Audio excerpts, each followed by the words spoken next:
नाज़रीन, इस वक्त मेरे अकब में आप एक कब्रिस्तान देख रहे हैं। ये रावलपिंडी का इलाका डोक हस्सू का कब्रिस्तान है और ये इंतहाई पुरअसरार कब्रिस्तान है, चूँकि ये जो ऊपर कब्रें मौजूद हैं इससे बिल्कुल नीचे एक पूरी बस्ती आबाद है जहाँ पर जिंदा लोग रहते हैं। इसी वजह से ये कब्रिस्तान मशहूर है कि इसे मुर्दों का नहीं बल्कि जिंदों का कब्रिस्तान कहा जाता है।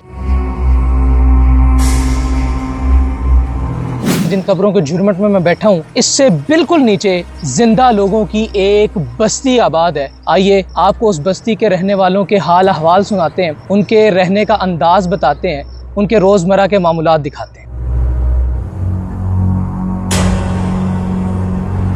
ये जो घर नीचे कुछ बने हुए हैं कब्रिस्तान के, उनमें से ये एक घर है जो कि इस वक्त ओपन है और जिन खातून का ये घर है उन्होंने हमें इजाज़त दी है कि हम इस घर के अंदर दाखिल हों और आपको दिखाएं कि अंदर के क्या मनाजिर हैं, अंदर के क्या हाल अहवाल हैं।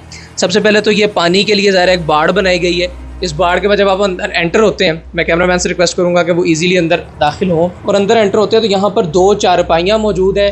ये बिल्कुल जो छत है वो एक तो नीची भी है और दूसरे नंबर पर ये काफ़ी मोटी ज़ाहिर है कब्रिस्तान में ज़रा मुर्दे मदफून है और उसके बाद एक अच्छी मोटी तय है इसकी मट्टी की, उसके नीचे इसको यहाँ पर जिसे पंजाबी में लेप करना कहते हैं वो यहाँ पर इन्होंने बाकायदा तौर पर लेप की हुई है। और माजी बताती हैं जो यहाँ की मकामी है कि वो तकरीबन 7 से 8 बरस की थी जिस वक्त वो यहाँ पर शिफ्ट हुई हैं और फिर यहाँ पर शिफ्ट होने के बाद उन्होंने तकरीबन यहाँ पर अपनी उम्र गुजारी और आज वो तकरीबन 80-90 बरस की मालूम होती हैं। हैरत अंगेज़ तौर पर ख़वातीन व हज़रात, इस गार में यहाँ पर बिजली की सहूलत भी मौजूद है और यहाँ पर हम आप देख सकते हैं कि मुख्तलिफ यहाँ पर इंस्ट्रूमेंट्स हैं, वो भी गैजेट्स भी यहाँ पर इंस्टॉल्ड हैं जिनमें ये चीज़ें आप इस वक्त देख रहे हैं। फ्रिज मौजूद है, वॉशिंग मशीन मौजूद है, पंखा यहाँ पर इंस्टॉल्ड है।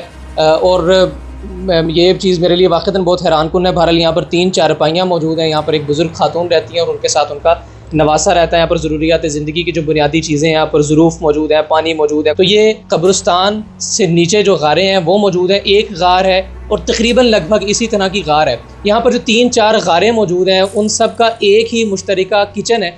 उस किचन का भी आपको विज़िट करवाते हैं और ये तीनों चारों घरों का चूल्हा उसी एक किचन से जलता है। आइए आपको किचन दिखाते हैं। नाज़रीन, ये आपने पीछे कमरा देखा है एक, जहाँ पर एक बुज़ुर्ग खातून रहती हैं और बैक कैमरा जो हमारी उनसे गुफ्तगू हुई वो भी मैंने आपको बताई है। अब हम दाखिल होने जा रहे हैं इन तमाम 3-4 घर जो कब्रों के नीचे मौजूद है, गारनुमा घर, इनका एक मुश्तरका किचन है।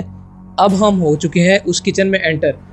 वाइड एंगल से ज़रा कैमरामैन दिखाइए कि डायरेक्ट जो ऊपर से कब्रों के बाद एक मोटी मट्टी की तय है, वो मोटी मट्टी की तय सीधी यहाँ पर आकर आखिर होती है, ख़त्म होती है और उसको तराशा गया इस अंदाज से कि जब कभी यहाँ पर बारिश होती है, ज़रा ये चीज़ें भी हम कॉमनली सुनते हैं कि कब्रें बैठ गई बारिश होने की वजह से, तो मुसलसल खदशा और मुसलसल ख़तरा जो है वो इस पुरअसरार सी गार में मौजूद है कि जिसके ऊपर कब्रें मौजूद हैं। अगर हम अंदर से इस किचन का विज़िट आपको करवाएं तो यहाँ पर लकड़ियाँ मौजूद हैं जिसको बालन कहा जा सकता है। फिर इसी तरह से यहाँ पर मुख्तलिफ छोटे छोटे डब्बे मौजूद हैं, इनमें से कुछ नहाने के लिए इस्तेमाल होते हैं, किसी में अनाज पड़ा है, किसी में कुछ अशिया जो है वो यहाँ पर मौजूद है। पानी यहाँ पर मौजूद है। इसी तरह से यहाँ पर आप देख सकते हैं कि चूल्हा जो है वो यहाँ पर मौजूद है जिसके ऊपर यहाँ पर खाना बनाया जाता है। तवा यहाँ पर मौजूद है।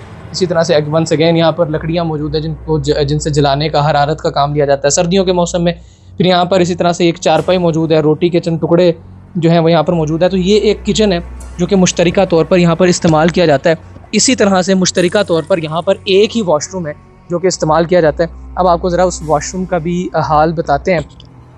मुसलसल होने वाली हालिया मानसून की बारिशों की वजह से इस वॉशरूम का, जिसका अगर विज़िट आपको कैमरा कराए तो यहाँ पर आप देख सकते हैं कि बाकायदा तौर पर इसकी छत जो है वो भी गिर चुकी है और इसका तमाम तर जो इसकी दीवारें हैं वो भी खस्तगी का शिकार हैं। और ये मामलात हैं यहाँ पर इस गार के, जिसका इस वक्त आप साइड विंडो में दूर से एंगल जो है वो भी देख रहे हैं। मुझे इजाज़त दीजिए। अल्लाह हाफ़िज़।